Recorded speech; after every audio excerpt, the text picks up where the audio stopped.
அதுக்குன்னு ஒரு special formula இருக்குது. 1 + 2 + 3 + 4 இந்த மாதிரி நேச்சுரல் நம்பர்ஸ் ஆட் பண்ணோன்னா use the formula n × n + 1/2. இப்போ 1லிருந்து 50 வரைக்கும் இருக்க நம்பரை ஆட் பண்ண சொன்னாங்கன்னா you can use this formula. n பிளேஸில் இருக்க நம்பர் வந்து 50, லாஸ்ட் நம்பர் வந்து n, அது இங்கே வந்து அது 50. அப்போ 50 × 51/2 கால்குலேஷன் போட்டால் 1275.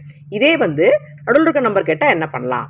38லேருந்து 58 வரைக்கும் இருக்க நம்பரை ஆட் பண்ணி சொல்ல சொன்னாங்கன்னா 1லிருந்து 58 இருக்க நம்பரை ஆட் பண்ணிவிட்டு நமக்கு தேவைப்படாத 1லிருந்து 37 நம்பர் வந்து சப்ராக்ட் பண்ணிட்டா you can find the answer for sum number 38 to 58.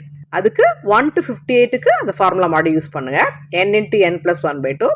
1லிருந்து 37 இருக்கிற நம்பர் ஆட் பண்ணுறதுக்கும் அதே ஃபார்முலா யூஸ் பண்ணி ரெண்டையும் சப்ராக்ட் பண்ணிட்டா நமக்கு தேவைப்படுற இந்த நம்பர்ஸோடைய டோட்டல் வேல்யூ கிடைக்கும்.